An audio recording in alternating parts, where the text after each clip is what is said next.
Hola, muy buenas tardes para todos y todas y sean muy bienvenidos a este evento, a este espacio que hemos querido promover las organizaciones de Perú y Colombia que hacen parte de la plataforma de una reactivación sostenible y también en alianza con la plataforma indígena amazónica de seguimiento a las inversiones chinas. Hemos querido plantear este espacio para traer de nuevo y visibilizar la importancia del Acuerdo de Escazú y que en particular en Perú y en Colombia pues es un tema pendiente, ya que nuestros países no han ratificado, los congresos no han ratificado el Acuerdo de Escazú y que además nos parece de gran importancia en el marco de las apuestas de los países de reactivación económica. Entonces, nuestro propósito como organizaciones de la plataforma justamente es apuntar a mirar qué instrumentos, qué herramientas existen para que esta reactivación económica sea sostenible y se pueda dar de una manera más justa. Pues de antemano les doy la bienvenida y les doy las gracias a nuestros invitados, a nuestros panelistas que pues están aquí con nosotros. Bueno, la idea es que podamos hacer intervenciones de máximo 15 minutos. Entonces, pues yo les estaré avisando unos 5 minutos antes de que pues termine su intervención para que ya sepan que deben ir finalizando y en la medida en que vayamos viendo cómo va avanzando el desarrollo de las intervenciones, podemos revisar los momentos para intercambio con nuestro público, con nuestra audiencia, para luego dar cierre a nuestro evento. Entonces, doy primero la bienvenida a nuestro primer invitado, a Carlos de Miguel Alonso, quien es jefe de la Unidad de Políticas para el Desarrollo Sostenible de la División de Desarrollo Sostenible y Asentamientos Humanos de la CEPAL, a quien le hemos pedido que nos comparta un poco sobre la importancia del Acuerdo de Escazú, también pues a raíz de la entrada en vigencia en diversos países de Latinoamérica y justamente el pendiente que tenemos en Colombia y Perú para que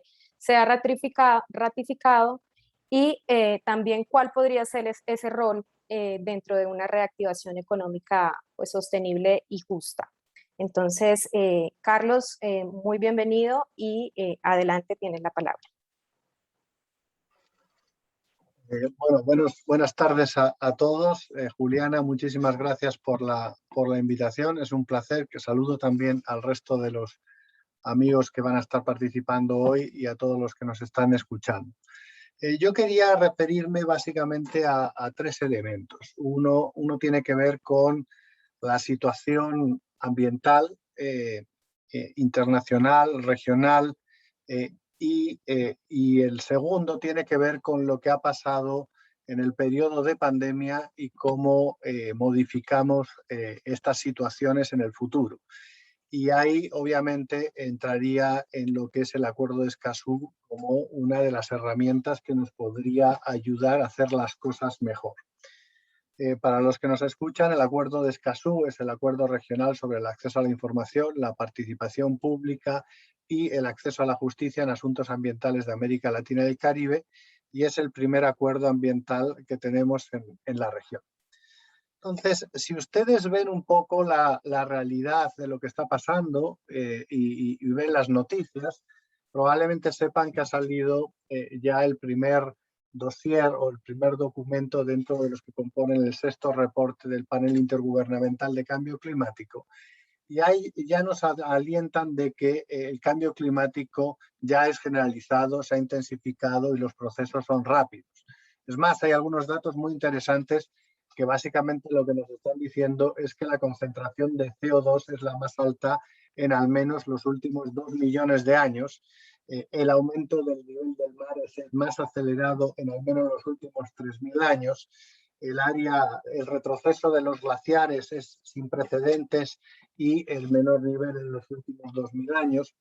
Y así suma y sigue. Eso se está traspasando a impactos concretos en la región. Por cierto, el cambio climático no es el único desastre ambiental que tenemos en el planeta. La pérdida de biodiversidad, los procesos de exceso de fertilización y de fósforos y de nitrógenos que generan mares muertos, son otros de los elementos que nos llevan a alcanzar ciertos límites o umbrales planetarios que eventualmente pueden llevarnos a ciertas irreversibilidades.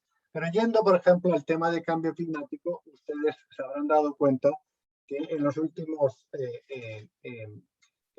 últimos años hemos tenido, el año 2020 en concreto, ha sido uno de los 3 más calurosos en Centroamérica, México y el Caribe, y el segundo año más caluroso en América del Sur, y que hemos tenido fuertes retrocesos en los glaciares andinos que afectan a Chile, Argentina, pero también a Perú y a Colombia, intensas sequías en el Amazonas y en el Pantanal, que por cierto afectan los sistemas de transporte de mercancías, pero también la productividad de los sistemas agropecuarios y sus rendimientos, y que los huracanes se han intensificado notablemente en los últimos 10 años comparados con décadas precedentes. Entonces, lo que nos está diciendo, por así decirlo, la madre tierra, la naturaleza, es que si seguimos haciendo las cosas como las estamos haciendo, bueno, las consecuencias van a revertirse sobre nosotros, sobre la capacidad que tenemos los humanos para vivir en el planeta y poder sobrevivir. Y cuando uno analiza qué ha pasado durante la pandemia, en términos ambientales, lo que vemos es que muchos de esos indicadores de pérdida de biodiversidad, de deforestación, de riesgo de extinción de especies, han aumentado considerablemente. En algunos aspectos, como ciertas emisiones, incluso las de cambio climático, hubo una pequeña pausa minúscula temporal, fruto de que obviamente estábamos todos encerrados en cuarentenas y bajó un poco la actividad, pero eso lo que nos está diciendo es que nuestro modelo económico está muy acoplado a generar emisiones y dañar el medio ambiente. Y de hecho los procesos de deforestación en el Amazonas o en el Cerrado se han intensificado notablemente. Entonces, si vamos a términos económicos, antes de la crisis pandémica que estamos sufriendo desde el 2000 al 2001, en la CEPAL calculamos que para acabar con toda la pobreza de América Latina, con desigualdad, tendríamos que crecer, ceteris paribus, a un 4% anual. Pero si nosotros queríamos mantenernos en un entorno ambiental saludable, cumpliendo con los criterios del Acuerdo de París, el margen que teníamos para crecer era del 1,2 si no cambiábamos la forma de crecer. Pero además, la forma de crecer tampoco era equilibrada desde un punto de vista económico, porque básicamente exportamos materias primas e importamos todo lo demás. Entonces, por cada unidad que exportamos, importamos más, y eso nos llevaba en muchos países a crisis de deuda y desequilibrios económicos externos. Por tanto, por todos los lados, desde el punto de vista social, no lo lográbamos, desde el punto de vista ambiental, tampoco lo estábamos haciendo bien, y económicamente tampoco era un crecimiento estable, y por cierto era muy magro, era bastante bajo previo a la crisis del COVID.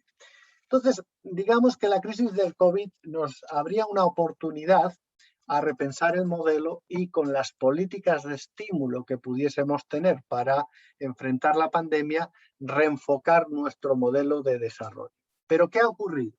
Si uno analiza lo que ha ocurrido, los estímulos para reactivación, bueno, en muchos países son bajos precisamente por los problemas estructurales previos económicos, pero los que lo han tenido son estímulos obviamente para cubrir necesidades imperiosas de la población, que han generado o han mantenido niveles de consumo, pero poco se ha destinado a una reactivación basada en inversiones.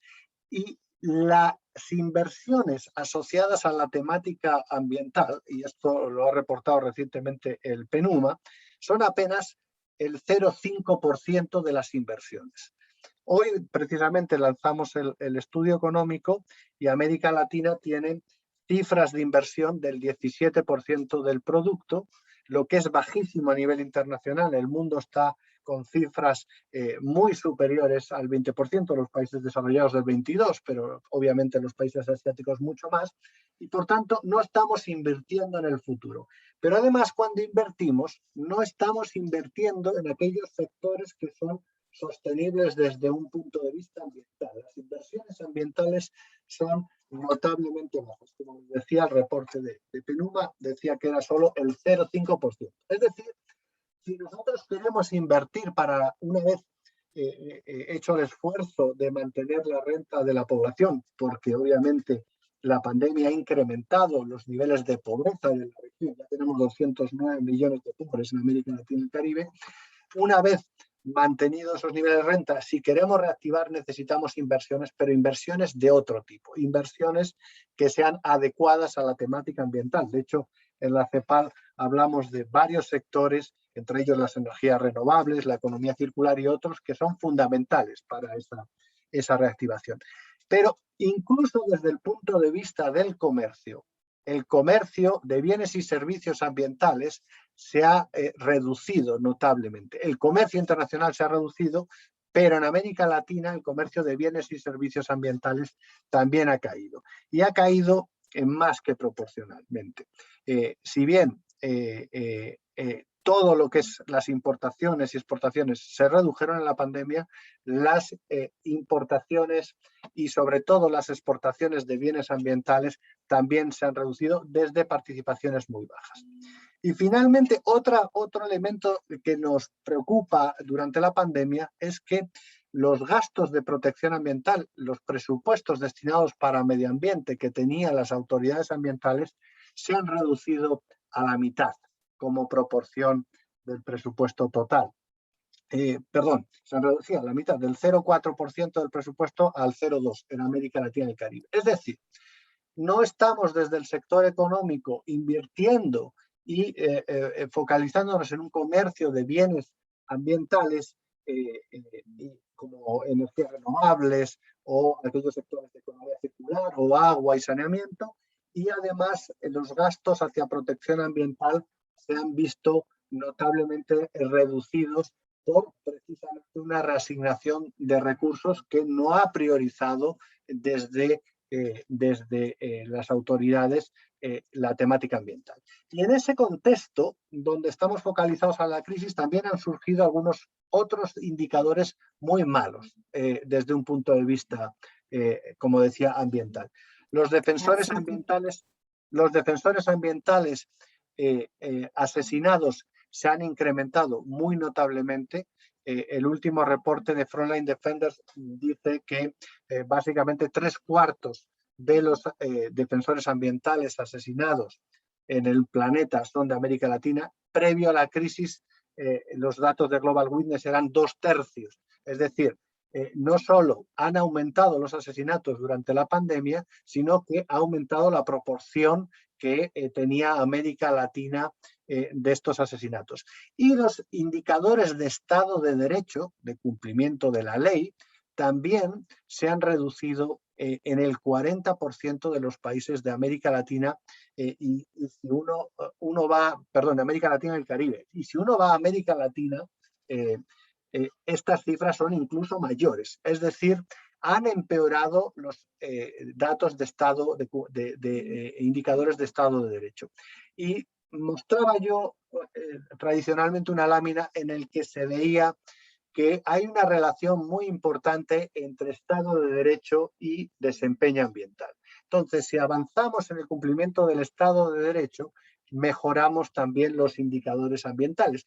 Y también es fundamental avanzar en la confianza de la población para generar ese mejor Estado de Derecho y ese cumplimiento de los estándares ambientales. Entonces, el acuerdo de Escazú entra precisamente ahí. Nosotros, para cambiar ese modelo de desarrollo después de la pandemia, que nos permita crecer de manera distinta, con un Estado de Derecho sólido, necesitamos fortalecer estos derechos procedimentales. Necesitamos que la gente tenga acceso a la información, que la gente tenga información, la gente, y me refiero a las personas, pero también al sector privado, y que el Estado provea de esa información ambiental clave para la toma de buenas decisiones públicas y privadas, que la gente tenga ese acceso a la información y que haya, por supuesto, más transparencia en la decisión, en las decisiones de política pública, que fomenten consensos, que se fomente un diálogo participativo y que eso nos permita reenfocar nuestro modelo de desarrollo hacia uno más sustentable. Por supuesto que una reactivación requiere de reglas claras, de certidumbre, y precisamente el Acuerdo de Escazú lo que ofrece es un panorama donde haya mejor información, donde sea el Estado la provea, sea un Estado más transparente, en línea con los postulados del gobierno abierto, haya mayor rendición de cuentas y haya un acceso a la justicia más profundo, que, por cierto, mejore esos indicadores de Estado de Derecho. Así que los derechos procedimentales y el Acuerdo de Escazú lo que nos ayuda es a avanzar desde un camino institucional, institucionalizado, con reglas de juego claras y sobre la base del Estado de Derecho, en el rediseño de estas relaciones tan necesarias y de estos pactos tan necesarios para avanzar en el desarrollo sostenible. Así que creo que, por tanto, el Acuerdo de Escazú es una pequeña herramienta que va en la dirección correcta para involucrar a todos los actores en estos cambios sustantivos. Por supuesto, también tiene un elemento fundamental que no tiene que ver con la reactivación, tiene que ver con la realidad de la región, y es la protección de los defensores de derechos humanos en materia ambiental. No puede ser que este problema regional se haya intensificado durante la pandemia y que no pongamos el debido foco en que este tipo de cosas no puedan pasar en América Latina. Entonces, el Acuerdo de Escazú, como les decía, es una pequeña herramienta que lo que busca es que haya un verdadero desarrollo sostenible, donde haya soluciones que equilibren el crecimiento económico con la protección ambiental y, por supuesto, la inclusión social, que esas decisiones se tomen en forma más participativa, más transparente y con buena información, y todos sabemos que la información ambiental es la de la que más carecemos, y sea una contribución a que ojalá en la siguiente crisis, porque tenemos crisis cíclicas, estemos en una mejor posición con una estructura económica más robusta, donde podamos capearla, y que en este proceso dejemos de destruir la base natural, que precisamente es la base que está sosteniendo nuestro desarrollo y, por supuesto, la vida de todos los que vivimos en la región. Con eso lo dejaría, Juliana, y obviamente quedo abierto a cualquier pregunta. Muchas gracias, Carlos. Yo creo que has planteado un tema muy álgido al decir que si seguimos haciendo las cosas como las hemos hecho, bueno, pues no tendremos posibilidades, ¿no?, de pervivir. Y el tema que has planteado de los defensores es un tema, como tú lo has planteado, muy álgido para los países en América Latina. Y por ello hemos invitado a dos personas para que nos cuenten un poco su perspectiva alrededor del Acuerdo de Escazú como una herramienta, como tú lo planteas, de protección para los defensores indígenas, y también en el marco de estas apuestas de reactivación económica que pues no se ven que sean muy distintas de unas apuestas tradicionales, ¿no? De jalonar pues, las economías. Entonces, quiero darle paso, la palabra a Teresita Antazú López, de la Asociación Interétnica de Desarrollo de la Selva Peruana, AIDESEP, para que nos comparta un poco sus reflexiones alrededor del Acuerdo de Escazú y cómo puede ser una herramienta importante de protección para los pueblos indígenas. Adelante, Teresita, muy bienvenida y muchas gracias.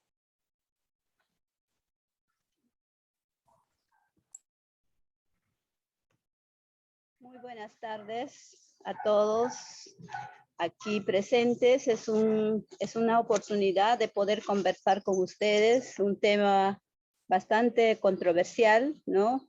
Por lo que hemos escuchado, es algo que realmente es algo que nosotros lo vivimos en carne propia, ¿no? Entonces yo voy a hablarles desde mi punto de vista indígena, ¿no? De la selva central. Yo soy del pueblo Yanesha y voy a hablar con sinceridad y ojalá que algo no les moleste, porque a mí me gusta decir las cosas así. Entonces voy a empezar por decirles qué entendemos por la reactivación económica, ¿no? Los indígenas de la Amazonía peruana, como tenemos una lengua materna diferente al castellano, a veces no comprendemos completamente lo que quieren decir algunas expresiones de nuestra segunda lengua, ¿no? Por ejemplo, la reactivación económica. Lo podemos entender como que se recuperan actividades, ¿no? Actividades como la petrolera, la gasífera, las madereras, las turísticas, los sembríos, ¿no?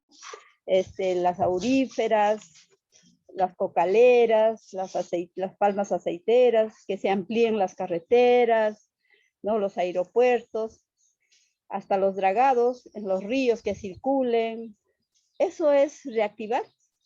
Me preguntaba, ¿no? ¿Eso es reactivar? ¿A eso se refieren? Porque a eso le llaman desarrollo económico, el cual ha sido afectado por la pandemia, la crisis global del capitalismo, ¿no? ¿Eso es lo que quieren reactivar? Es una pregunta, ¿no? Es decir, que el Estado siga dando concesiones a empresas extractivas dentro de nuestros territorios. Es decir, que digamos estamos viviendo en una pandemia, ¿no? La crisis global del capitalismo. Es decir, que el Estado siga dando concesiones extractivas de nuestros territorios, que sigan haciendo carreteras, cruzando nuestras reservas, facilitando la colonización de la Amazonía, que se siga destruyendo la diversidad del bosque amazónico, alentando monocultivos que destruyen los ecosistemas del bosque tropical, que draguen nuestros ríos, que destruyan las riquezas biológicas, ¿no? De sus lechos, que insistan en el desarrollar una educación para formar la mano de obra técnica del desarrollo, entre comillas. Nosotros, después de cientos de años, los indígenas, ¿no? Con la experiencia que hemos llegado a la conclusión que el mayor desarrollo del capitalismo, del mercantilismo y la sobreexplotación de nuestros recursos constituyen la base de nuestra pobreza. Para los otros significa riqueza, engrandecerse, crecer, para nosotros en realidad es pobreza. Y cuando hablamos de pobreza, no estamos hablando nosotros de dinero. Nosotros no nos referimos a la plata, al dinero, sino a la conservación de nuestros bosques. Que nosotros es nuestro mercado, es nuestra farmacia, es nuestra ferretería y hasta es nuestra iglesia, porque ahí hacemos las ceremonias, ¿no? Ahí agradecemos a nuestros dioses que nosotros, según nuestras creencias, nuestra cosmovisión, tenemos muchos dioses, ¿no? Todos son nuestros padres, nuestros hermanos, inclusive las plantas son nuestros hermanos, las aves son nuestros hermanos, por eso nosotros los cuidamos tanto. Y cuando nosotros usamos a las plantas, inclusive mi abuelo cuando iba a cazar, pedía permiso. Entraba en el bosque y decía, voy a cazar un venado, pero no lo quiero, no para destruir, sino para alimentar a mis hijos. ¿No? Eso a mí me ha quedado bastante fuerte, igual cuando tumbaba un árbol, él decía, estoy tumbando un árbol para hacer mi casa, para que mis hijos vivan, las hojas para su sombra, no es porque los quiero destruir, ¿no? Porque son parte de nosotros. Entonces, digamos, la economía capitalista que todos quieren activar para nosotros significaría mayor desastre ecológico, es decir, destrucción total de la naturaleza y los seres humanos que somos parte de él. No, es algo que nosotros sentimos mucho, ¿no? Porque somos, como les decía, nosotros sentimos que somos parte de la naturaleza, somos parte del medio ambiente, somos parte de la cosmovisión indígena, entonces a nosotros eso nos afecta. En esta pandemia, aunque suene mal, aunque parezca mal, ¿no? En esta pandemia, nosotros hemos aprendido muchas cosas. Ha sido una gran oportunidad para nosotros porque nos ha permitido comprender lo que significa la soberanía alimentaria. Nos ha permitido entender las riquezas que tenemos a nuestro alrededor. Porque de alguna manera, esta pandemia que no nos han permitido salir, no nos ha permitido intercambiar, ¿no? Como lo hemos estado haciendo normalmente, ha hecho que nosotros valoremos y que empecemos a sembrar.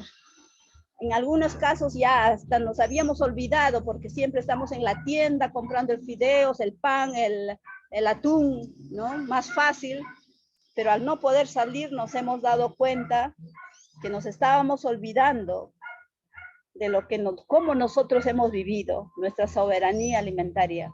Entonces hemos empezado a sembrar más yuca, más plátano, maní, chapapa, todo, inclusive lo que algunas cosas ya habíamos olvidado, ¿no? Los productos que comíamos antes un poco lo habíamos olvidado, pero como digo, gracias a la pandemia hemos retornado, hemos vuelto a nuestras raíces y estamos valorando más lo que nosotros tenemos, lo que nosotros nos ha dado vida. Dentro de ello están las plantas medicinales, los pishir, los amargos que dicen mis abuelos, que son medicina, que son nuestras hermanas, que son nuestros hermanos. Entonces, volver a nuestra economía de la autosubsistencia, que ya estábamos perdiéndole en favor, hemos logrado valorar y no siempre pensar en el dinero. Sí, el dinero es necesario, pero si nosotros estamos en la selva, nos hemos aislado, nos hemos ido a las comunidades, no hemos podido salir. ¿Cómo hubiéramos vivido si no teníamos fideos, no teníamos azúcar? Pero tenemos nuestro plátano para hacer nuestro chapo, tenemos nuestra yuca para hacer harina, ¿no? Entonces esas cosas han servido bastante. Y en algún momento alguien pensaría, oye, están volviendo al pasado. ¿Será volver al pasado? Volver a nuestra cultura jamás sería volver al pasado. La cultura de la convivencia con el bosque amazónico, con nuestras cochas donde criamos los peces, ¿no? Nuestros ríos que nosotros cuidamos, no significa nada retroceder o volver hacia atrás, para nada. Al contrario, nos ha hecho centrarnos, ¿no? Nos ha hecho centrarnos como personas. Entonces, significa reactivar nuestra economía ecológica y proporcionar a la humanidad una nueva visión de cultura. Estamos enseñando ahora a nuestros hijos que no todo es dinero, que no todo es lo que llaman desarrollo hacia afuera, hacia las ciudades. Desarrollo es tener un carro, desarrollo es tener una casa grande. No, para nosotros lo que significa es valorar lo que tenemos, lo que nosotros contamos, ¿no? Nuestra ecología, proporcionar a la humanidad una nueva visión de cultura, aprovechando también los conocimientos de otros pueblos que nos sirven para mejorar nuestra actividad económica. De alguna manera, el exterior, la colonización, como les digo, de alguna manera también nos ha traído cosas buenas. Si bien es cierto, digamos, al entrar la colonización en nuestras comunidades nos ha afectado muchísimo, porque yo recuerdo mucho que mi abuelo decía, pucha, desde que entraron los colonos, desde que entraron el OC, es la gente blanca, han traído otros conocimientos, desde un peine, un espejo para mirarse, una linterna para alumbrar. No está mal, pero nosotros hemos vivido antes sin esas cosas, ¿no? Hemos vivido sin esas cosas, sin la linterna. Mi abuelo se asustó cuando vio la linterna primera vez, dijo que era el hijo del sol chiquito, porque nosotros decimos nuestro padre el sol. Entonces cuando vio la linterna pensó era que su hijo del sol había bajado. Entonces cosas así, ¿no? Que nosotros hemos estado ahí en nuestros conocimientos. Estas cosas nos sirven para mejorar ahora nuestra economía, pensar de alguna manera, ¿no? En lo que nosotros llamamos la soberanía alimentaria, volver a nuestras chacras integrales, como hemos vivido antes. Antes hacíamos en una cuadra de chacra, ahí teníamos todo, era nuestro mercado. Ahí sembrábamos yuca, plátanos, achapapa, todo. Por una parte tomates, pepinos, todo lo que, frijoles, ¿no? Entonces, y todo lo guardábamos, lo que cosechamos en el verano para el invierno. Entonces, todo tenía un porqué, ¿no? Y una pregunta también dice con información, ¿no? O sea, yo he estado pensando mucho en estas cosas.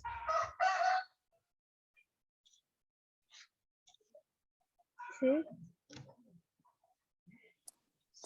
Si eso queremos, pero la información seleccionada para quienes quieren la reactivación, sino para todos aquellos que piensan diferente. Felizmente que ahora tenemos el Internet, ¿no? El Internet que, como dicen los especialistas, ha sido la única manera de democratizar a la información. Por eso queremos que se instalen el Internet en todas partes, ¿no? Que llegue a ser un derecho para todos y que el Estado garantice que todas las escuelas y que todos los parques públicos tengan conexiones para todos y así pueda llegar realmente la información. Y con participación, ¿no? Con participación, porque la palabra participación tiene su historia para nosotros en nuestras comunidades. Desde lo que nos pidió el gobierno Velasco, luego que aprobó la ley de comunidades, que se llamó la Ley de Comunidades Nativas y Desarrollo Agrario de la Selva y de la Ceja de Selva, ¿no? El gobierno militar consideró, como lo pensaba el presidente de la UNDE, que la Amazonía era una zona deshabitada, ¿no? La selva siempre lo han considerado un lugar donde no hay gente, o sea, ¿dónde estábamos nosotros? ¿No? Siempre se ha desconocido esa parte, ¿no? La gente de la costa y de la sierra piensan que el ecosistema amazónico son iguales a los suyos, ¿no? Que son con mucha vegetación y poca población. Eso es lo que siempre se ha pensado.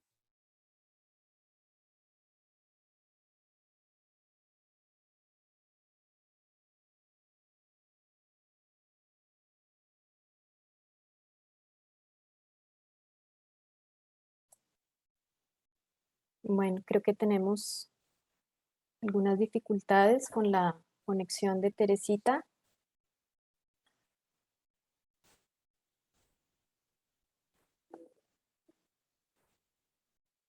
Bueno, en ese caso voy a seguir y quería pues darle la palabra a Tuntiak Catán. Destruir grandes cantidades.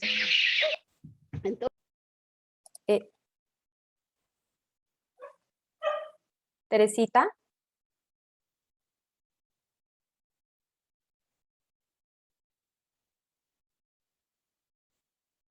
Es que te perdimos la señal, no te estábamos oyendo. Si puedes cerrar en un minutico tu intervención, puedes activar el micrófono nuevamente. A ver si ya te escuchamos. Bien. Hola. Sí, ya. Sí, ya. Y puedes cerrar en un minutito. Muchas gracias. Sí, claro, claro. Entonces, digamos, estaba hablando de los gobiernos que hicieron tratar de visibilizar a los pueblos indígenas, pero cada uno a su manera. Por ejemplo, en el caso de Toledo, no crearon la CONAPA, pero solamente para apropiarse de algunas cosas, no aprovecharse de los pueblos indígenas. Por su parte, Ollantaytamala también hizo lo suyo, ¿no? Sacó esto del convenio de la consulta previa, que de alguna manera ayudó, pero no totalmente, ¿no? Para nosotros la participación, en realidad nosotros no vemos como participación, para nosotros en el Estado nunca nos ha considerado, nunca hemos estado en la toma de decisiones, ¿no? Porque eso solamente se considera que es para gente mestiza, ¿no?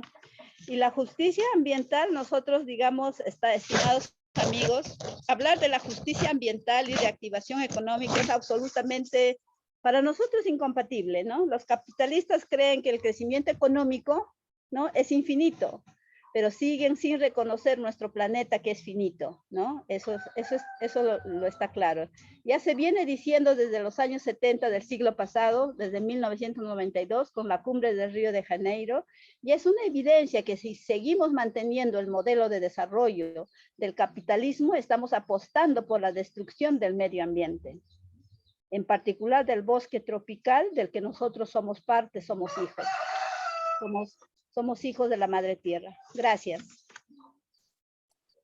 Muchas gracias, Teresita, por tus aportes. Yo creo que esas reflexiones que ustedes hacen nos alimentan mucho, sobre todo, como tú lo planteas, el rol de nosotros como seres humanos y nuestra relación, ¿no?, con el entorno y con la naturaleza, pues nos da muchas enseñanzas.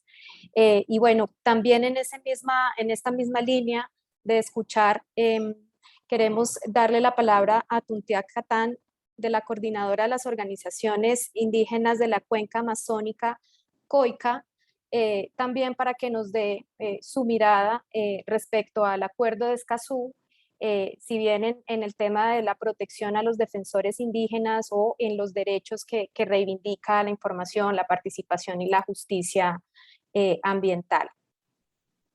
Adelante, Tuntiak.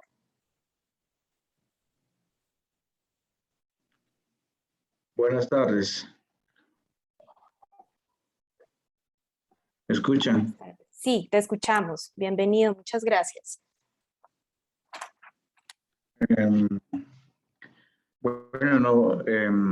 Estoy en mi computador y no puedo activar mi video. Dame 30 segundos para cambiar de mi dispositivo mientras voy hablando. Entonces, bueno, buenas tardes con todos. Es un tema muy importante hablar sobre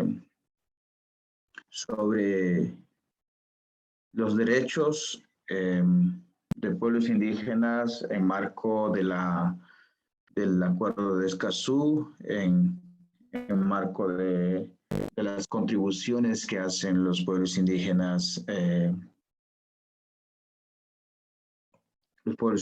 para contribuir al planeta. Entonces, lo que...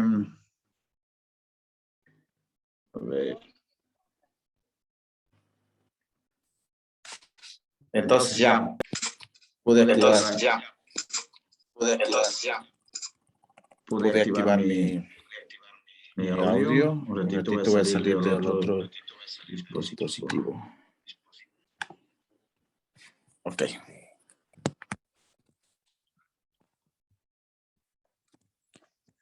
Bueno, con respecto al tema de reactivación económica con información, participación y justicia ambiental en el marco del Acuerdo de Escazú, que es una agenda pendiente para algunos países de la cuenca amazónica, especialmente en Perú y Colombia, donde los gobiernos no han ratificado este acuerdo, garantizando la protección de los derechos de los defensores de los derechos, ¿no? Entonces, en fin, considerando la misma línea que acabó de presentar nuestra hermana Teresita, lo que podemos decir claramente es, bueno, ahora están en pleno momento de reactivación económica en los distintos países. Y esto significa una reactivación e intensificación a la persecución, a la presión de los derechos de pueblos indígenas, a la presión a los territorios. Eso es bastante preocupante de nuestra parte como COICA, como los países en Latinoamérica, como Perú y Colombia, en este caso, son países netamente de economía primaria, que dependen mucho de los recursos primarios para su su sostenimiento del país a nivel nacional y la intensificación de las actividades o la reactivación económica, como lo llaman, significa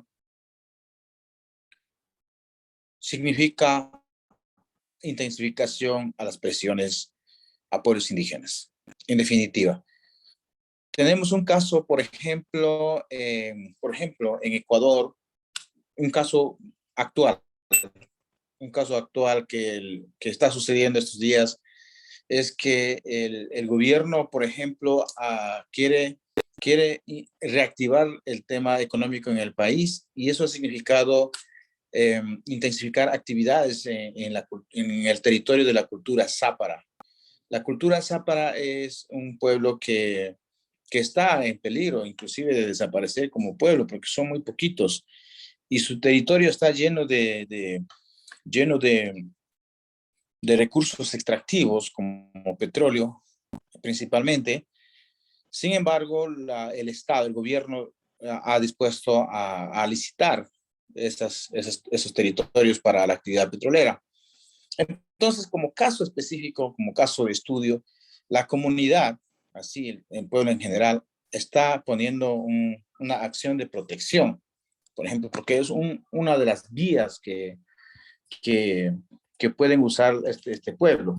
Entonces, caso similar, el tema de la reactivación económica va a repercutir a las comunidades, y eso es un tema que preocupa a COICA en toda la cuenca amazónica. Por otro lado, tenemos en este momento de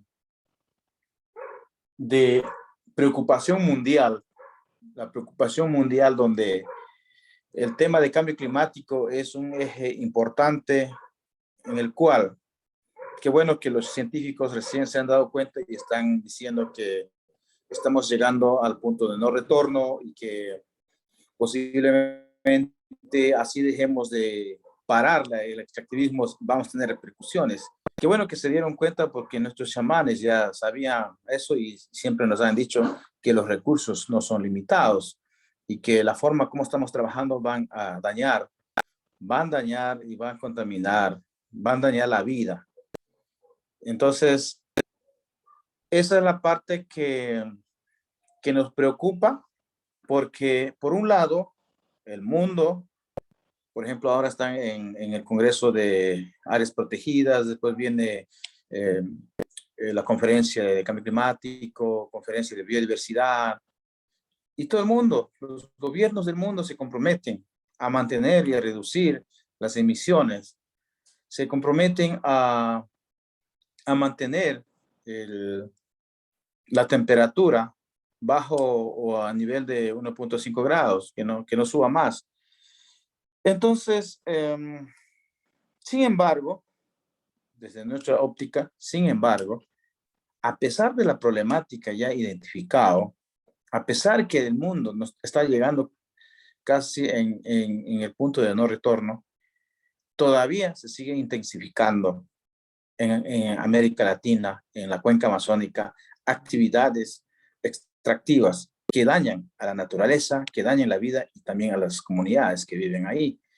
Y el daño de ese territorio no significa solamente dañar a la comunidad, sino también todo el planeta. O sea, hay una contradicción tremenda en este momento relacionado a los compromisos internacionales y con el hecho en el territorio.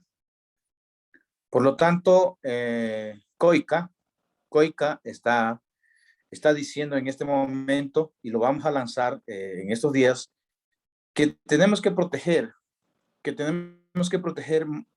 casi o más o igual a 80% de territorio amazónico. Porque con tanta intensidad que estamos avanzando, no va a soportar la Amazonía. Los ríos están contaminándose, las montañas se están perdiendo, porque no solo el petróleo, también la minería está siendo intensificado en la región.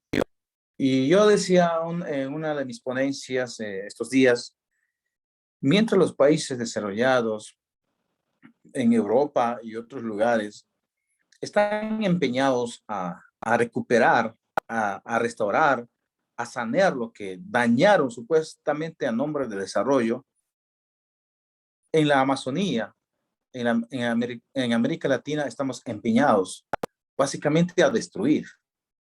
Entonces, no hay ese vínculo con lo que se dice y se hace compromisos internacionales en espacios de clima y biodiversidad y áreas protegidas, con los hechos que suscitan día a día en distintos territorios en Perú y Colombia y otros países de la cuenca amazónica. Por tanto, es importante,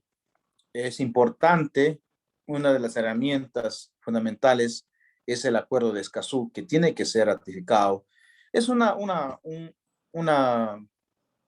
digamos, una de las vías, una de las ventanas que da la oportunidad de defender a los defensores de derechos, de defender los derechos de la naturaleza, y tienen que ser ratificados por los estados que todavía no han ratificado, y que es una herramienta fundamental y que es el amparo, digamos, una ventana de amparo para las comunidades de la Amazonía. Por lo tanto, desde la COICA saludamos esta iniciativa sobre la defensa de defensores en el marco de la reactivación económica en la región y también en el mundo, y que esta reactivación económica significa atropellar los derechos de los pueblos indígenas y comunidades locales. Y frente a ello, nosotros estamos planteando que debe haber un mecanismo y una plataforma de defensa, de defensores, la defensa de la vida, y que tiene que ser traducido en acompañamiento jurídico, que tiene que ser traducido en procesos legales que tienen que afrontar los defensores en distintos países. Y estos mecanismos, acompañamiento jurídico, procesos legales, denuncias, entre todos ellos demanda recursos financieros, y no siempre las organizaciones y las comunidades tienen los recursos necesarios, y por lo tanto es importante hacer una alianza interinstitucional, alianza con diferentes expertos e impertos de la cuenca amazónica, a tener una plataforma seria, una plataforma contundente y robusta que defienda los derechos de las comunidades, de los pueblos indígenas. Eso ahora es importante recalcar que el mundo, la ciencia, los gobiernos, algunos gobiernos desarrollados están diciendo que las comunidades son los aliados principales para combatir el cambio climático, para preservar la biodiversidad en el planeta, pero sin embargo todavía no se traduce en términos de respetar los derechos y otorgar los derechos territoriales a las comunidades. Y por lo tanto se insta a los estados, a los gobiernos y a la comunidad internacional que en la Amazonía, por ejemplo, tenemos alrededor de 300 millones de hectáreas en poder o en control de comunidades indígenas. El 50% de ellos están sin reconocimiento jurídico y sin títulos que están a favor de las comunidades. Entonces, prácticamente la base fundamental para poder empezar el respeto de los derechos es otorgar primero los derechos a la tierra, a los territorios que han vivido milenariamente las comunidades. Luego de eso viene el tema de preservación de lo que tenemos, los últimos remanentes de bosques o de recursos que nos quedan,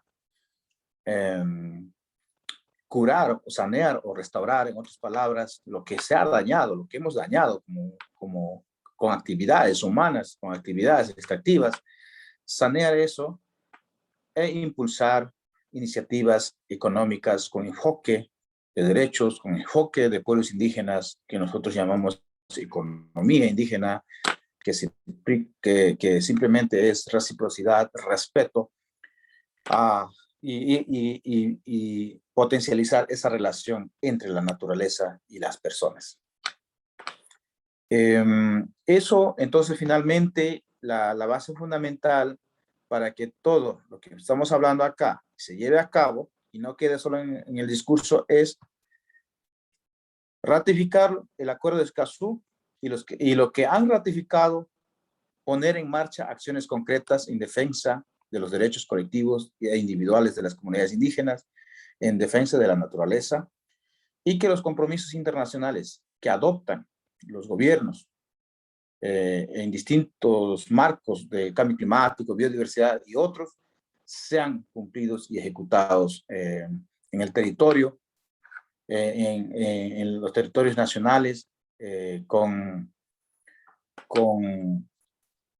diferenciando las dinámicas propias de las comunidades indígenas.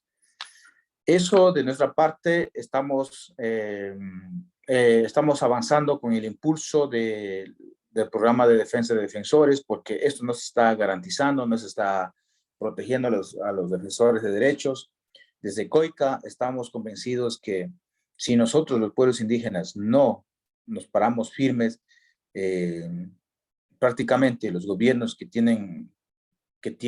los gobiernos que tienen presión económica de grupos de poderes siempre van a querer tomar los recursos que están en territorios indígenas, y este acceso a los recursos que sin consulta, sin consentimiento previo, daña,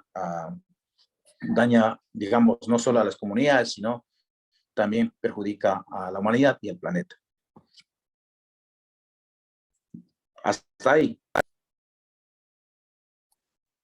Muchas gracias, Santiago, muy preciso en tu tiempo de intervención y bueno, muy importante que a través de estos eventos y de estos espacios se pueda visibilizar mucho lo que ustedes nos han planteado sobre por ejemplo, la intensificación de las presiones que se están recibiendo en los territorios justamente a propósito de estas apuestas de reactivación económica y eso que implica, digamos, como tú lo planteabas, de la destrucción, ¿no? Más destrucción de sus territorios. Entonces, esto también es muy importante para visibilizarlo y que, digamos, se puedan tener más elementos para pedir la ratificación del acuerdo de Escazú. Y en este orden para seguir con la discusión, ahora queremos plantear un poco los retos ya del contexto colombiano en términos de esta ratificación del acuerdo. Bueno, recientemente pues estuvo en discusión en el Congreso y no se logró pues esa ratificación, entonces pues queremos un poco como el análisis de cuáles son esos nuevos desafíos, en qué va un poco la discusión en Colombia. Y para ello hemos invitado a Fabio Velázquez de la Fundación Foro Nacional por Colombia para que nos cuentes un poco más sobre el contexto colombiano y sus desafíos. Fabio, bienvenido, muchas gracias y adelante. Bueno, muchas gracias, Juliana, muchas gracias a los organizadores de este evento. Un saludo para todas y todos. Efectivamente, pues yo voy a tratar de resumir rápidamente lo que pueden ser algunos retos importantes que le plantea Escazú al caso colombiano. Pero antes, a mí me parece clave entender cuál es la importancia que tiene el acuerdo para el país. Y creo que hay muchas razones que podrían explicar por qué ratificar el acuerdo de Escazú es importante para Colombia, además de las ya señaladas por quienes me antecedieron en el uso de la palabra. Yo quiero destacar por lo menos 5 que a mi juicio son fundamentales y lo voy a hacer de una manera bastante rápida.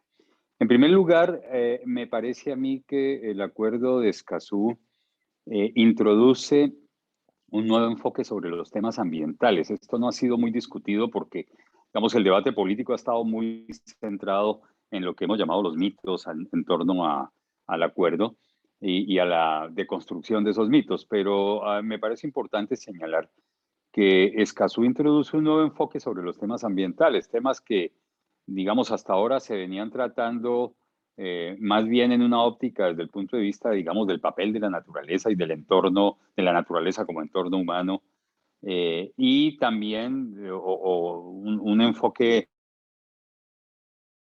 que ligaba a los temas del desarrollo, sobre todo desde el punto de vista positivo, cuando el PNUD plantea la importancia de un desarrollo humano y sostenible, o desde el punto de vista negativo, cuando sectores empresariales, y esto ha sido no solamente característico de Colombia, sino de otros países de América Latina, plantean que finalmente los temas ambientales, como los de participación ciudadana, se convierten más bien en una barrera para el desarrollo y para los proyectos de inversión privada. Yo creo que lo nuevo que trae Escazú es un enfoque de democracia ambiental. Digamos, los temas ambientales habían sido vistos desde la óptica más verde, digámoslo así, o desde la óptica del desarrollo, pero digamos que, un segundo, no habían sido trabajados desde esta óptica de democracia ambiental, que es una óptica finalmente que tiene en el fondo la consideración de los derechos humanos como un referente fundamental para el logro de propósitos colectivos como es el de la creación de riqueza, el del bienestar o el de la construcción de un ambiente sano. Y esto pone de presente que los temas ambientales y los temas de desarrollo no pueden ser ajenos a la participación de distintos sectores que en últimas se ven afectados o son beneficiarios de esas estrategias de desarrollo y de bienestar. La participación adquiere entonces un lugar central y un lugar central bajo el concepto de que la participación es un derecho para la adquisición de otros derechos. Esa me parece que es una primera razón fundamental y es que nos cambia la óptica con la cual hemos venido viendo los temas ambientales. En segundo lugar, el acuerdo, yo creo que en el caso colombiano y supongo que también en el peruano y en otros países de América Latina, digamos, es importante porque constituye un complemento, yo diría, ideal para que la normativa que ya existe sobre acceso a información, sobre participación ciudadana, sobre justicia ambiental, se cumpla y se aplique efectivamente.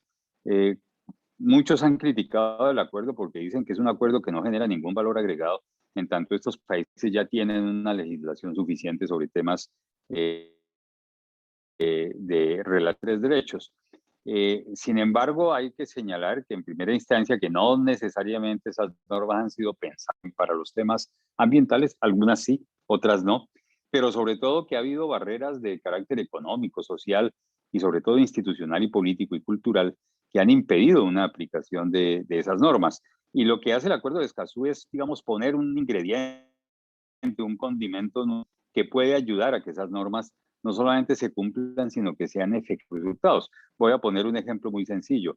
El Acuerdo de Escazú plantea en materia de participación ciudadana en los asuntos ambientales que no se trata solamente de que el público pueda tener iniciativas y pueda tener en torno al manejo de los temas ambientales, sino que además las autoridades públicas estarían obligadas a dar respuesta a las iniciativas y a las opiniones ciudadanas, sea para acogerlas o sea para no acogerlas y en este último caso para señalar los por qué, las razones que llevan al Estado y a los actores públicos a no tomar en cuenta las opiniones y las iniciativas ciudadanas. Entonces, hay aquí un ejemplo de cómo el acuerdo le añade ingredientes realmente que significan un valor agregado para la aplicación y el logro de resultados de la aplicación de las normativas existentes.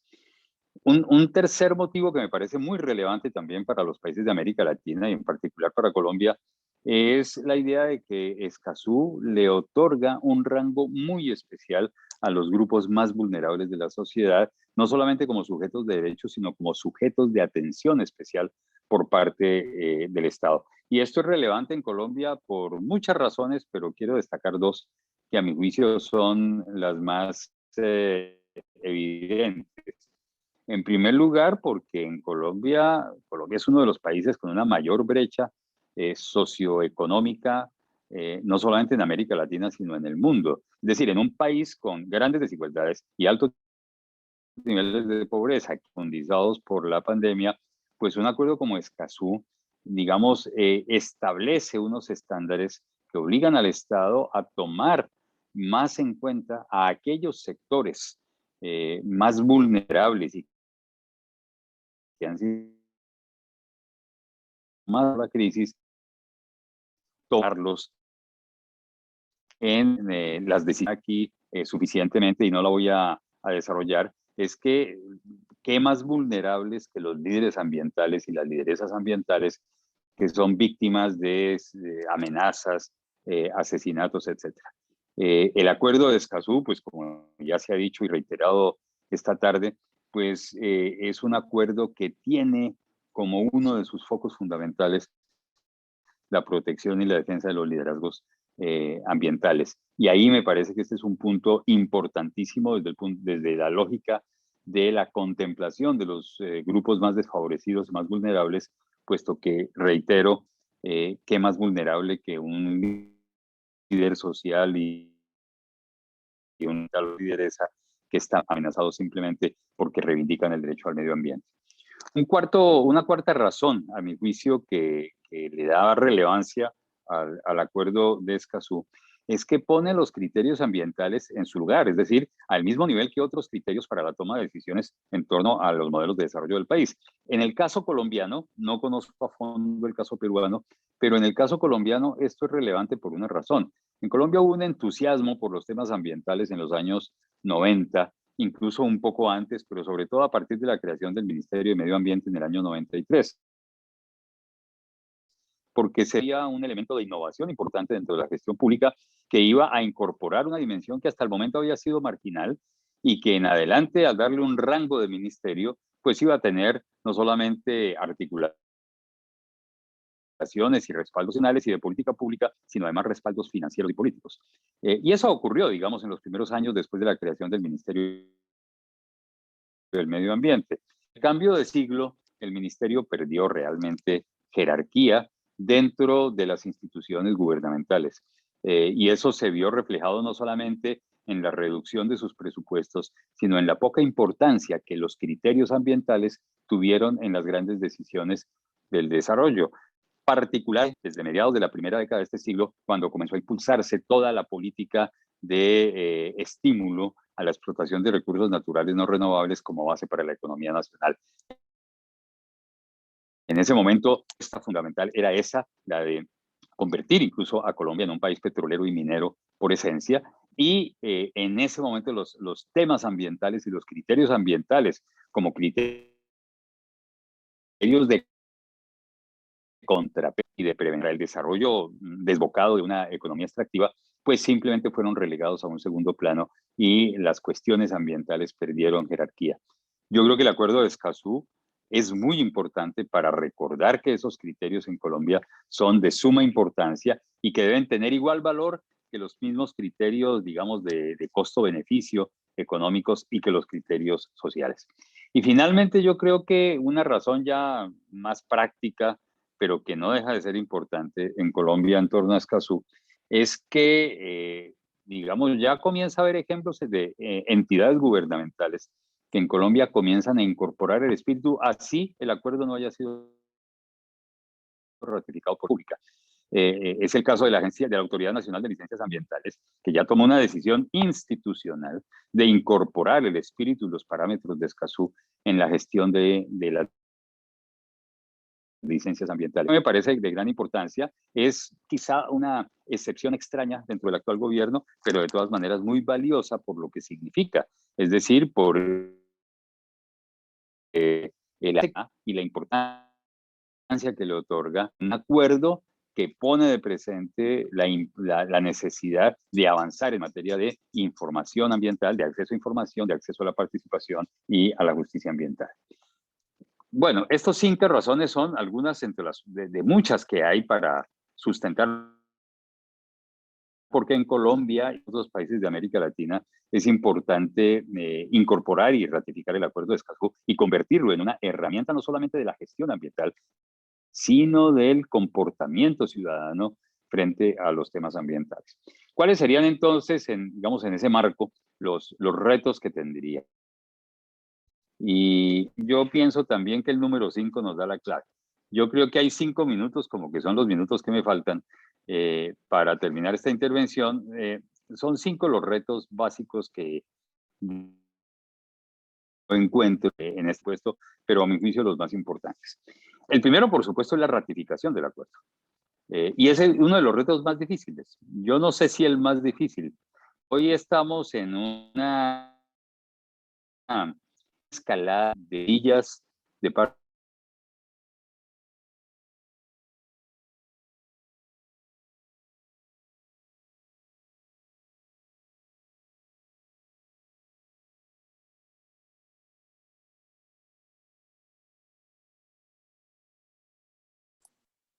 Hola, otra vez con algunos problemas de conectividad.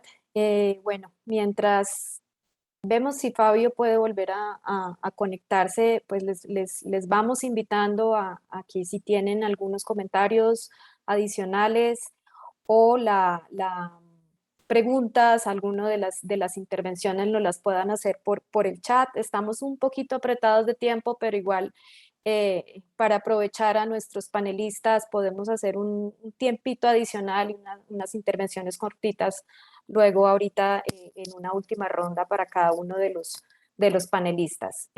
Bueno, pues lamentablemente creo que perdimos la conexión con Fabio.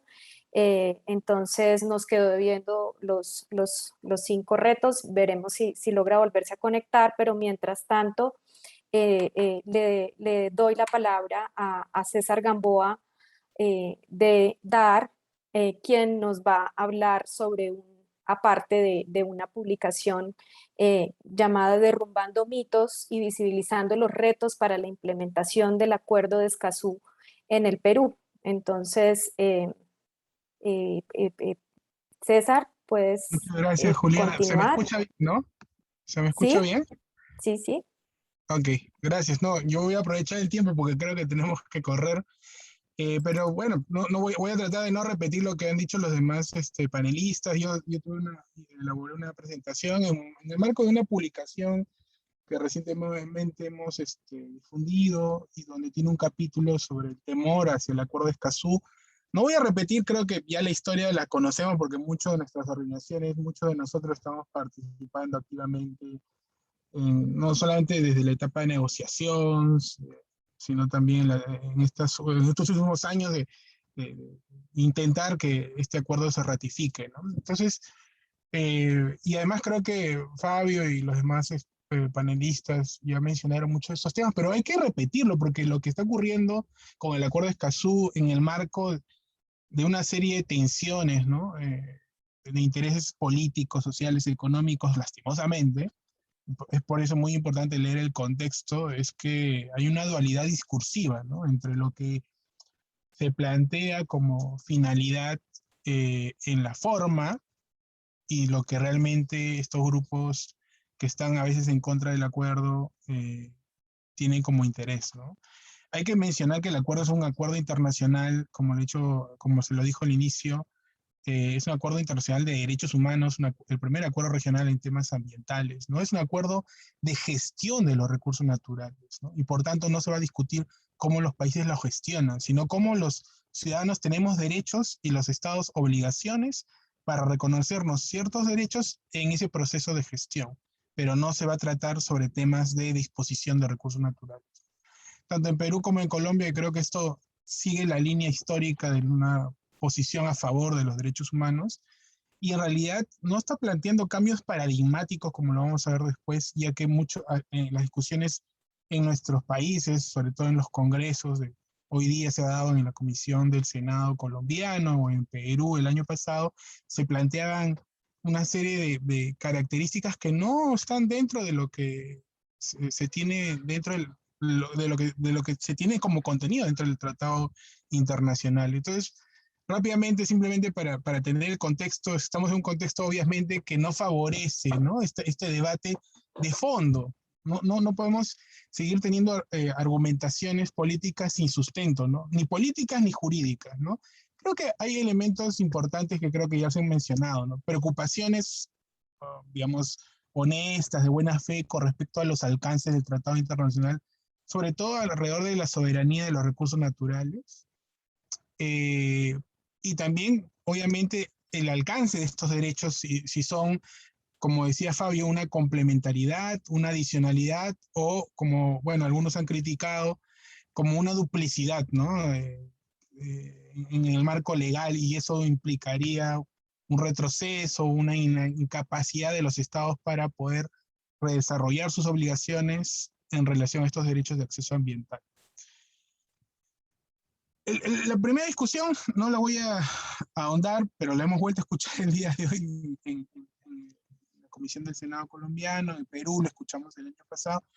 Es cierto que hay que tener una preocupación porque el derecho se transnacionaliza, se desterritorializa. Eso pasa con los tratados de libre comercio, con los arbitrajes internacionales. Eso está pasando desde hace décadas.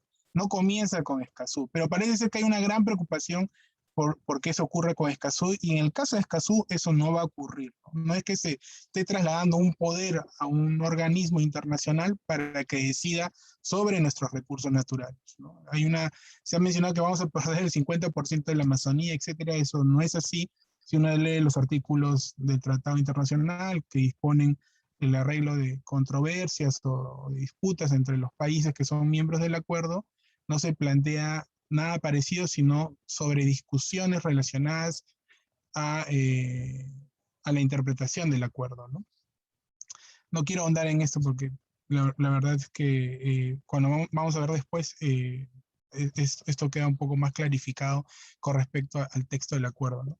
Entonces, la primera narrativa que debería preocuparnos es si cambia o no el paradigma de una democracia. Yo creo que lo refuerza. O sea, en realidad el acuerdo es una posición continuadora de los últimos 30 años. Si uno analiza el texto del acuerdo, mucha de la legislación nacional de los últimos 30 años en materia ambiental está dentro del texto del acuerdo. Entonces, no está proponiendo el post-extractivismo, ni el buen vivir, ni los derechos de la naturaleza. No está haciendo ningún cambio paradigmático con respecto siquiera al sujeto de derecho que podría considerarse en la naturaleza. No, está hablando de personas, ciudadanos que van a tener derechos en el marco de este tratado internacional, siempre y cuando obviamente los estados lo ratifiquen y entren en vigencia. Entonces, hasta la OECD, un organismo de cooperación, que no podríamos decir pues que esté planteando cambios paradigmáticos o civilizatorios, le sugiere al gobierno peruano que ratifique el acuerdo de Escazú, ¿no? Entonces estamos hablando simplemente de ese desarrollo normativo. Y lo podemos ver comparando el convenio de Aarhus, la Ley General del Ambiente del Perú del 2005, y el acuerdo de Escazú. Es más, uno podría decir hasta el acuerdo de Escazú es bastante parco si lo comparamos con el convenio de Aarhus, ya que el convenio de Aarhus, que es el convenio europeo primo del acuerdo de Escazú para el tratamiento de estos derechos de acceso ambiental, estamos hablando de acceso a la participación en materia ambiental, acceso a información, acceso a justicia, y también el novísimo artículo 9 relacionado a defensores ambientales. En realidad, si uno analiza simplemente el texto, hasta el acuerdo de Aarhus menciona organismos no gubernamentales, en cambio el acuerdo de Escazú simplemente habla de ciudadanos, ¿no? Y de derechos de acceso, similar a lo que dice la Ley General del Ambiente. Entonces, si uno va comparando el contenido, la verdad es que sí vamos a encontrar, para el caso peruano, quizás colombiano, comparándolos con las legislaciones nacionales, un derrotero similar en los últimos 30 años. O sea, no debería haber ninguna preocupación de inconsistencias normativas. Quizás en algunos casos eleva la valla en algunos países latinoamericanos o Centroamérica, que no tienen legislaciones tan precisas como la nuestra, pero en el caso peruano realmente lo que hace es precisar algunos de sus contenidos, ¿no? De hecho, no vamos a tener tiempo, pero ustedes pueden ver, analizando cada uno de estos articulados del acuerdo de Escazú en materia de acceso a información, participación ciudadana, acceso a justicia, defensores, el Estado peruano ya ha ido avanzando en políticas públicas, como en los marcos regulatorios, con respecto a la aplicación de estos derechos. Habría que analizar precisamente cuáles son los retos, ¿no? Eso lo vamos a ver ahora rápidamente, pero lo cierto es que no hay ninguna, o sea, para los discursos que se mencionaron, en cuanto al contenido, en cuanto a los argumentos jurídicos, en cuanto a la adecuación normativa que debe desarrollar el Estado peruano con respecto al acuerdo de Escazú, yo considero que es mínimo, ¿no? Hay algunos retos, evidentemente, que vamos a tener que analizar, ¿no? Lastimosamente, las discusiones están ligadas a esta preocupación de pérdida de las inversiones porque se pone inseguridad jurídica estas, ¿no? O sea, se pierde el principio de seguridad jurídica, el Estado de Derecho se afecta, ¿no? No hay una idoneidad de las normas. El Perú abdica en su soberanía permanente sobre los recursos naturales cuando el Acuerdo de Escazú lo reconoce como un principio, ¿no? Un principio de interpretación de las cláusulas del acuerdo, ¿no? Entonces, digamos, ¿dónde está el sustento de ello, ¿no? Es más, si uno analiza el texto del acuerdo, por ejemplo, el artículo 13 en el tema de implementación nacional dice así, ¿no? Cada parte de acuerdo con sus posibilidades y de conformidad con sus prioridades nacionales, ergo, estamos hablando de sus políticas nacionales, se compromete a facilitar los medios de implementación para las actividades nacionales. El artículo 7, relacionado a participación ciudadana, dice que esta se debe adecuar al respeto de los estándares internacionales y nacionales de participación ciudadana. Se refiere a una cláusula de concordancia con la legislación nacional y una cláusula de adecuación al contexto social y político de cada país. O sea, más flexible el acuerdo no podría ser. Eso implica, obviamente, un súper reto para ahora los países que lo han suscrito, obviamente, evaluar, homogenizar, o estandarizar, o analizar la implementación de este articulado, ¿no? Es un reto, pero no podemos decir que hay una intromisión estatal, una intromisión supranacional a lo que van a definir los países en cada una de las reuniones anuales que tendrán la conferencia de las partes que se van a desarrollar en el marco de este tratado internacional. No se le da un poder supranacional a una autoridad para la definición de la aplicación de estas cláusulas, ¿no? Entonces, ya para ir terminando, ¿dónde encontramos los retos? O sea, después de esta discusión política que ha estado enrarecida por una serie de intereses económicos, sociales, ¿no? Y en el caso peruano, en el marco de unas elecciones, ¿no? Me imagino que en el caso colombiano es algo similar, ¿no? Países como Brasil, lastimosamente Chile, Perú, Colombia, están en esa deuda, ¿no? Sobre todo porque si uno analiza su legislación, no estamos lejos de ese cumplimiento, como rápidamente hemos visto. Obviamente es necesario un análisis como una adecuación. Sé que en Argentina y en Ecuador están avanzando en ese sentido y creo que debemos seguir el ejemplo de estos colegas. Sobre todo la participación de la sociedad civil en estos procesos ha sido clave, ¿no? Desde el inicio de la negociación que se dio por un interés de los propios estados y que hizo posible que se invitara a la ciudadanía que estuvo organizada, ¿no? Yo creo que hay temas que podrían, digamos, más que generar controversia, generar debates para su mejor precisión, ¿no? La participación en la toma de decisiones ambientales, en la etapa de planeamiento, la creación de órganos relacionados a la transparencia ambiental. Creo que se colocan más excepciones para limitar el acceso a la información ambiental, más excepciones de las que ya están contempladas en la legislación nacional, por ejemplo. Ahí el acuerdo podríamos decir que es limitante el derecho de acceso, ¿no? El tema de la inversión de la carga de la prueba, que tiene un carácter excepcional, pero que es una práctica judicial necesaria, sobre todo, y administrativa, sobre todo, para poder obtener pruebas de posibles impactos ambientales y sociales, ya que muchas veces los titulares de las inversiones tienen esa información. Y el tema de la situación de los defensores ambientales, ¿no? Entonces, no voy a tener tiempo de repasar los contenidos, pero lo cierto es que esos son como los 4 grandes temas, y la verdad es que en el caso de América Latina, como se mencionó al inicio, la situación de los defensores ambientales es una situación crítica que está unido a otro tipo de actos delictivos, ¿no? Tanto actividades lícitas como ilícitas. Y en las actividades ilícitas, al crimen organizado, al narcotráfico, al tráfico ilegal de tierras, ¿no? Entonces, ¿por qué oponérsele al Acuerdo de Escazú? Y yo les hablaba al inicio de esta dualidad discursiva. En realidad no es una preocupación por la pérdida de la soberanía de los recursos naturales. Ese no es digamos, el fin último, ¿no? Ni la razón última de oponerse al Acuerdo de Escazú.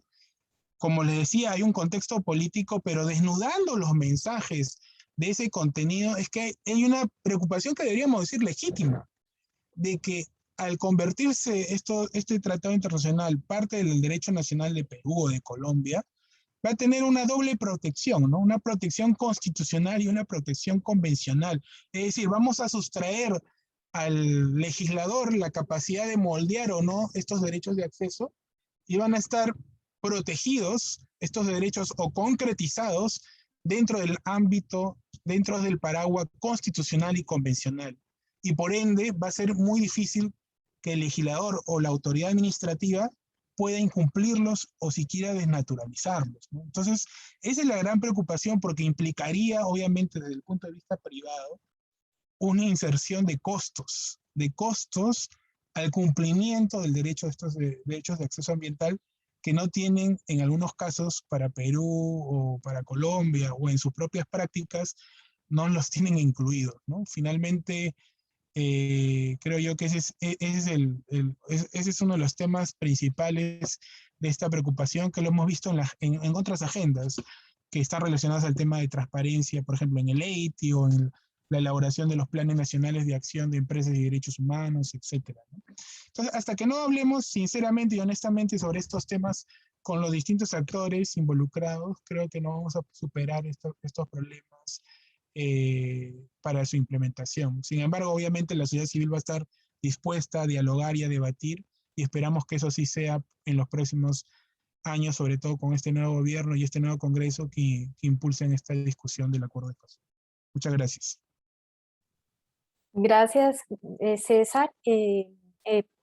Hay una pregunta que la voy a leer para que los panelistas la puedan tener allí en su última intervención de un minutico. Nos vamos a pasar unos 10 minutos más porque pues no sé si Fabio todavía esté ahí para que termine su presentación. Había quedado en plantear los retos para Colombia y después entonces doy paso a la última intervención de cada uno de los panelistas.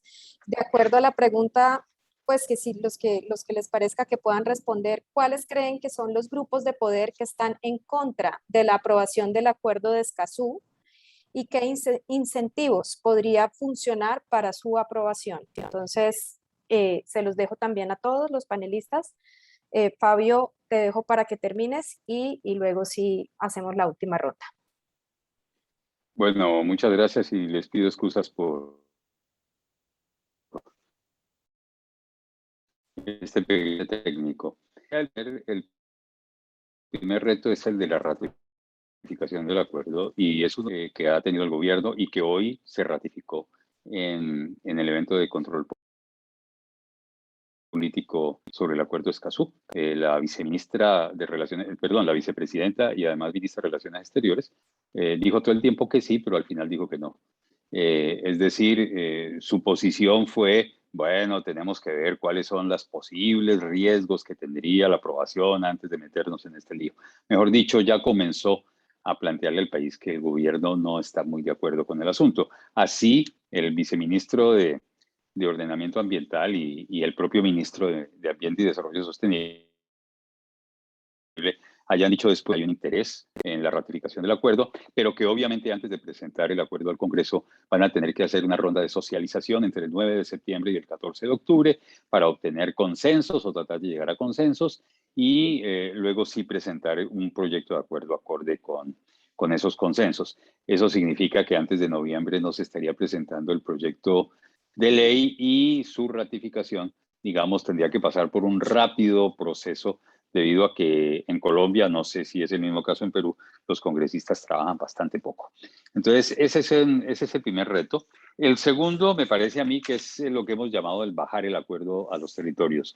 Ese me parece un punto importantísimo, no solamente para difundir y divulgarlo, sino sobre todo para que sea apropiado por las organizaciones comunitarias, las comunidades, los movimientos sociales. Esto en Perú ya está muy avanzado. Tenemos un retraso significativo en la discusión del acuerdo así de élites, hay que decirlo, de las ONGs, del sector privado, del gobierno, de las universidades y de algunos sectores, digamos, de pueblos indígenas. Me parece a mí que hay que todavía una ausencia, digamos, de conocimiento y de apropiación del acuerdo. Hay que hacer un trabajo de pedagogía ciudadana en torno al acuerdo. Un tercer reto, no también multa de la Autoridad Nacional de Licencias Ambientales, que ha tomado la decisión, digamos, de organizar la estructura misma de la autoridad y sus formas de operación y gestión de las licencias ambientales a la luz del espíritu y de los estándares de Escazú. Eso a mí me parece, digamos, una cosa absolutamente extraña dentro del actual gobierno, pero muy positiva para quienes creemos que las agencias del gobierno relacionadas con el ambiente tienen ya que ponerse en línea con el acuerdo. Un cuarto reto ya ha sido reiterado y hay que simplemente afirmarlo. Hay que trabajar muy fuertemente a la luz de Escazú en la protección de los líderes y las lideresas sociales. Esa es una tarea inaplazable y además que tiene que hacerse no solamente desde instancias gubernamentales, sino de las mismas organizaciones de la sociedad civil.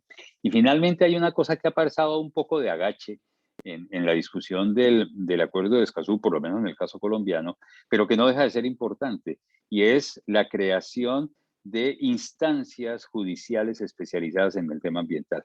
Esta es una discusión que ya se inició en el país hace un par de años, quizá un poquito más, pero que no tuvo ningún resultado.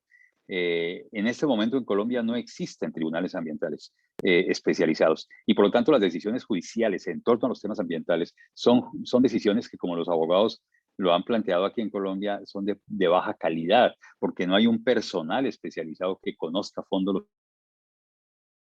temas ambientales y manejo de los temas ambientales. De tal manera que ahí hay un reto de mediano plazo, diría yo, que sería muy importante para completar, digamos, el panorama de acciones en torno al acuerdo de Escazú. Y cierro señalando lo que el 22 de abril, que fue el Día de la Tierra y que fue el, digamos, el día en que se logró ya el inicio de la operación del acuerdo, de la puesta en marcha del acuerdo. Ese día en Colombia se hicieron varios eventos justamente para presionar un poco el tema de la aprobación del Congreso. Y uno de los congresistas que participó en alguno de los eventos de ese día dijo algo que para mí es como la fórmula un poco que quizá responda parcialmente la pregunta que hizo uno de los participantes. Y es que este congresista es un representante de la Cámara que decía: en Colombia no se va a ratificar el acuerdo de Escazú si no hay una presión muy fuerte de las organizaciones de la sociedad civil. Esa presión la hemos hecho. Hemos venido trabajando en el marco de una alianza de instituciones en torno a la ratificación del acuerdo de Escazú, pero vuelvo y repito, para mí lo importante es que esa presión venga desde los territorios, desde las comunidades, desde las organizaciones y movimientos sociales, no solo ambientalistas, sino que están ligados a todo el tema de la participación ciudadana. A mí me parece que ahí está una de las claves. Más que de incentivos, yo hablaría de la necesidad de armar un frente común en torno al acuerdo de Escazú que nos permita desde los territorios presionar fuertemente la ratificación del acuerdo. Gracias, Fabio. Bueno, entonces para ir cerrando, le doy la palabra a Carlos de Miguel para que en un minutito pueda o responder la pregunta del participante o hacer una intervención final alrededor de la discusión que hemos dado. Gracias, Juliana. Es una pregunta interesante. En la CEPAL, en varios documentos del periodo de sesiones, cuando analizamos la realidad de América Latina que se mantiene a lo largo de las décadas, que es muy consistente con altos niveles de desigualdad y poco crecimiento, países de ingreso medio, pero que nunca, no se alcanza un desarrollo, aunque se ha entendido en el formato que ya nos prevenía tanto Teresita como Tunkiat, pero incluso en el sentido capitalista de desarrollo tampoco es que se logre, y donde en realidad básicamente lo que hacemos es comer el capital natural para generar un flujo que no satisface las necesidades, pero cada vez tenemos más capital. En la CEPAL se ha hablado mucho de esta cultura del privilegio, donde es difícil pues avanzar en profundizaciones del Estado de Derecho, donde la democracia participativa se menciona pero no se implementa, y donde la temática ambiental efectivamente sigue siendo un elemento que en muchos casos se considera irrelevante en las decisiones del desarrollo. Cuando uno analiza eso en sociedades donde el poder económico está muy concentrado y hay mucha desigualdad, es obvio que hay ciertos actores que no les interesa pues, procesos donde haya mayor participación, donde haya mayor transparencia y donde se discutan las cosas.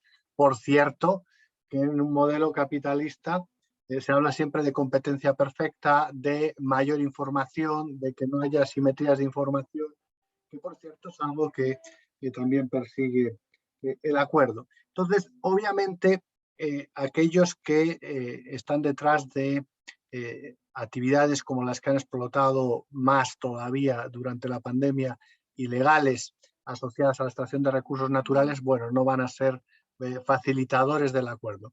Pero también, obviamente, puede haber grupos que legítimamente quieran conocer más y saber más del acuerdo porque ha habido esta campaña que se ha mencionado de desprestigio, yo creo que en muchos casos vinculada a los grupos previamente mencionados.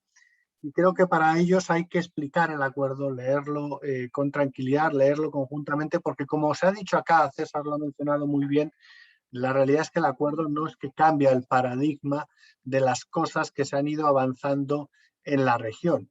Lo que yo diría es que retoma ciertas cosas que se estaban olvidando en la región y que se vuelve a poner el foco en aquellos elementos que son fundamentales en un momento crítico del desarrollo donde los temas ambientales no pueden quedar olvidados porque ya empiezan a ser una restricción fuerte al crecimiento económico y al modelo económico existente.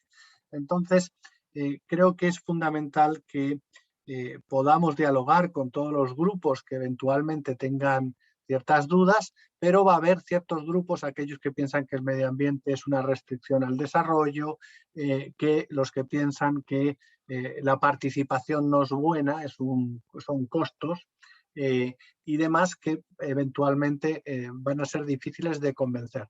Lo que sí me parece a mí es que desde un punto de vista incluso económico, el acuerdo de Escazú no impone costos a nadie. Pueden ser, cuando uno analiza los costos intertemporales y ve la posibilidad de eliminar conflictos, de buscar soluciones dialogadas que se permanezcan en el Estado y que sean mejores, eso se convierte en beneficios intertemporales. Entonces, yo lo llamaría como inversiones de corto plazo que van a tener réditos futuros mayores. Y eso para mí es como yo veo el acuerdo Escazú. Son obviamente derechos procedimentales, cambia los focos, los 5 puntos que ha dicho Fabio me parecen fundamentales, pero también creo que es una inversión sobre un desarrollo futuro distinto, mejor para todos. Entonces la pregunta es si queremos un mejor desarrollo para todos o vamos a seguir con una especie de cultura del privilegio donde el desarrollo es para unos pocos. Y yo creo que muchos de los debates que están aquí sobre la mesa tienen que ver en varios países sobre estos puntos. Muchas gracias, Carlos. Ahora le doy la palabra a Teresita. ¿Estás todavía por ahí, Teresita? 2 minuticos de cierre. Hola. Hola. Bueno, finalmente creo que ha sido muy interesante esta discusión, estas presentaciones, porque aquí están desde diferentes sitios las posiciones, ¿no? Y para nosotros está claro, para los pueblos indígenas lo tenemos claro, ¿no? ¿Qué es lo que significa defender los territorios, el medio ambiente? Lo que significa, digamos, que tenemos que seguir trabajando, ¿no? Nosotros como una nueva junta directiva de AIDESEP que vamos a iniciar todo un nuevo proceso porque sabemos que han habido muchas posiciones, el gobierno no firmó el acuerdo, pero eso no quiere decir que nosotros no estemos de acuerdo. Nosotros, los pueblos indígenas, las organizaciones, estamos de acuerdo, queremos que se ratifique, ¿no? Porque son, digamos, son términos, digamos, que defienden, ¿no? Que es la protección del medio ambiente. Para nosotros es muy importante y yo creo que para la humanidad lo es de manera general.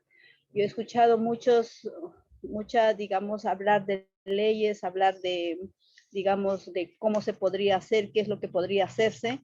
Yo creo que eso hay que trabajarlo también, digamos, con las organizaciones, con las comunidades mismas, ¿no? Para hacer entender un poco cuáles son los acuerdos. Pero, de hecho, que nosotros estamos, ¿no? Digamos, para la protección de nuestros recursos naturales, para el recurso de nuestros territorios, porque como yo le he dicho anteriormente, ¿no?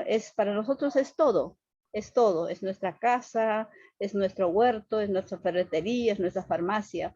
Entonces nosotros lo que queremos es que se siga protegiendo los recursos naturales, el medio ambiente, ¿no? Porque de ello depende la existencia de nuestro universo. Entonces, creo que hay que seguir trabajando con esto para que digamos, se pueda seguir, ¿no? En algún momento haya otra clase, más participaciones, ¿no? Y haya también alternativas positivas, ¿no? Positivas que puedan dar salida a este tema que hemos venido hablando. Gracias. Gracias a ti, Teresita. Tuntiac, ¿estás por ahí para un cierre? Sí. Adelante. No, mi conclusión de este evento es que hay que dar pasos y hacer los pasos y acciones concretas para defender la vida, el territorio y las comunidades. Y en esa minga estamos todos, tanto las instituciones públicas, privadas y expertos individuales que puedan ayudar, porque la protección territorial y los derechos de los pueblos indígenas no es solo para las comunidades indígenas, sino es para todos, debido a que por presiones, como les decía, por presiones económicas, los gobiernos terminan cediendo y entregando los recursos naturales sin tomar en cuenta los efectos y los daños que causan actualmente y también para tiempos posteriores. Y en conclusión, también puedo decir que en Amazonía, en la cuenca amazónica, las decisiones que toman los gobiernos no son necesariamente las acertadas para la protección de la vida y también la protección de los intereses de toda la población en cada país. Por eso es que ningún presidente de la República ha sido, digamos, hasta el momento que yo sé, la mayoría, no han sido, digamos, están siendo perseguidos porque siempre han terminado vulnerando los derechos, afectando los derechos sociales, derechos de la naturaleza, afectando los derechos de las comunidades. Entonces, son casos concretos que pasa en Colombia, en Ecuador mismo, en Perú, que ningún mandatario, al menos en esos países, está tranquilo y ha terminado sus funciones y goza de la aceptación de la población. Saludos a todos. Muchas gracias. Y bueno, finalmente, César, ¿tienes algo para cerrar? Sí, gracias.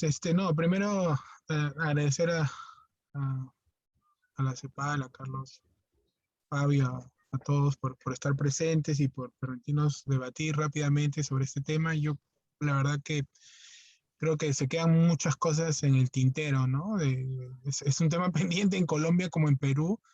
Y lo más importante, como ha dicho Tuntiac y Teresita, es tratar los temas de fondo, ¿no? Con acuerdo, sin acuerdo, creo que hay un compromiso grande por trabajar y apoyar a las comunidades y a las organizaciones indígenas en su lucha y en su defensa de su territorio, ¿no? Esto no es un tema de palabrería o una entelequia o algo abstracto, es algo real y tangible a lo cual todos estamos comprometidos.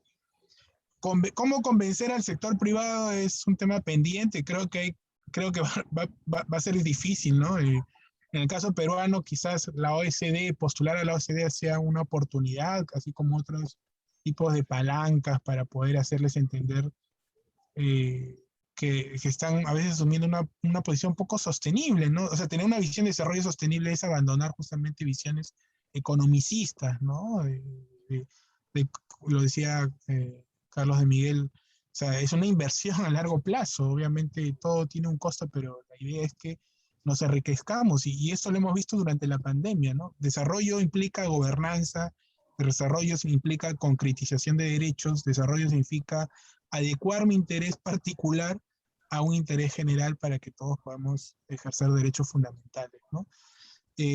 Creo que, como decía Fabio, el camino de fortalecer, de que las organizaciones sean las que lideren estos procesos y que desde sus territorios demanden no solamente el acuerdo de Escazú, sino el contenido que está detrás de Escazú, es lo más importante y eso implica procesos. Eso no va a implicar de la noche a la mañana, sino un proceso que debemos desarrollar, ¿no? Yo quería terminar con la publicación del Acuerdo de Escazú, lo tengo acá, digamos en las discusiones en el Senado, en el Congreso peruano, se agarraron de esta frase que Alicia Bárcena en la presentación del acuerdo señalaba, que el acuerdo regional de Escazú contribuye a la transición hacia un nuevo modelo de desarrollo y hace frente a la ineficiencia e insostenible cultura de intereses limitados y fragmentados que impera en la región, ¿no? Creo que eso Carlos nos lo ha repetido en su exposición. Eh, los, los legisladores peruanos que estaban en contra del acuerdo hablaban, no, ahí está la conspiración para cambiar el modelo de desarrollo, ¿no? Y lo cierto es que todos aspiramos a un cambio, pero un cambio en el sentido de que se mejoren las cosas, ¿no?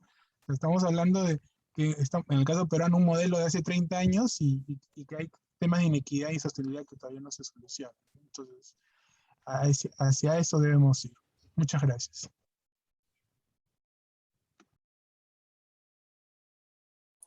Bueno, pues muchísimas gracias a todos y todas, a nuestros panelistas por sus aportes. Yo creo que ahí hay un mensaje reiterado de poner mucho más visible, de discutirlo más en cada una de las organizaciones de las cuales hacemos parte sobre las reivindicaciones que tiene el Acuerdo de Escazú y como decían algunos de los panelistas, con o sin acuerdo, estos son temas que siguen vigentes y que cada vez más pues adquieren pues mucha más importancia de cara a la reactivación económica y de cara a lo que nosotros queramos influir, ¿no? Frente a nuestros gobiernos. Entonces, pues como que la tarea o la propuesta es seguir visibilizando el contenido y las apuestas del acuerdo, seguir moviendo estas discusiones para que podamos, como planteaban, bajarlo a los territorios y que tengamos mucho más eco para, digamos, que los tomadores de decisiones encuentren la importancia de la ratificación y más allá de eso, pues que sigamos moviendo hacia un tema de democracia ambiental. Entonces, pues muchísimas gracias a todos y todas y pues les deseo un buen resto de fin de día. Hasta luego. Gracias. Chao, Carlos. Chao, Santiago. Chao, Fabio.